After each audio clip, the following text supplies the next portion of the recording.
Everyone, good morning. তো সকালবেলা উঠে রেডি হয়ে মামামকে রেডি করিয়ে স্কুলে দিয়ে দিয়েছি, দিয়ে তারপরে গেছিলাম বাবার সাথে চা খেতে। তারপরে যেহেতু মামামের ফাইনাল এক্সাম চলছে, তো ফটাফট ছুটি হয়ে গেছে ওদের 1 ঘন্টার মধ্যে। তো তারপরে ওকে বাড়িতে এসে সমস্ত কাজবাজ সেরে আবার ওকে নিতে চলে গেছিলাম, নিয়ে ওকে বাড়িতে দিয়ে মাকে বললাম ঘুম পাড়ি দিতে, আর আমি খাইয়ে দিয়ে এসেছিলাম, দিয়ে চলে এসেছিলাম কাজে। আমার কাজটা ছিল ঠাকুরপুকুর আইডিয়ালে।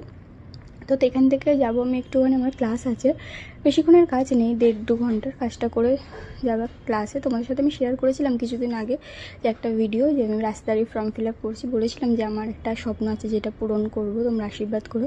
তো সেই স্বপ্নটা হচ্ছে এটা হয়তো তোমাদের কাছে সামান্য কিছু, বাট আমার কাছে অনেকটাই। যেহেতু আমার সাইকেলিং ছোটোবেলা থেকে পারি না, আমার বেসিকটা জানি না, মানে ব্যালেন্সটা আমার আসছে না, আমি পারছি না। তো 4 দিন ক্লাসের পর এই অবস্থায় এসেছি, 13টা ক্লাস টোটাল।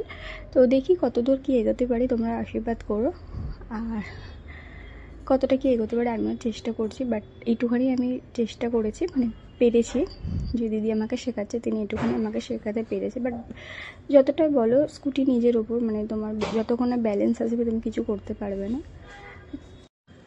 হয়তো আরও কিছু ক্লাস করার পর আরেকটু বেটার করতে পারবো, দেখি ভোলেনাথের আশীর্বাদে হয়তো পারবো, জানি না কতদূর। নিজের ওপরে কনফিডেন্স আছে, এগিয়ে যেতেই হবে, এটা আমার স্বপ্ন যে আমি স্কুটি চালাবো। বাট আমার নিজের স্কুটি আছে, তারপরেও যেহেতু পারি না বলে চালাতে পারি না, তো ওই জন্যই শেখা, যাতে কাজে টাজে যাই, মামামকে নিতে যাই, খুব অসুবিধা হয়ে যায়।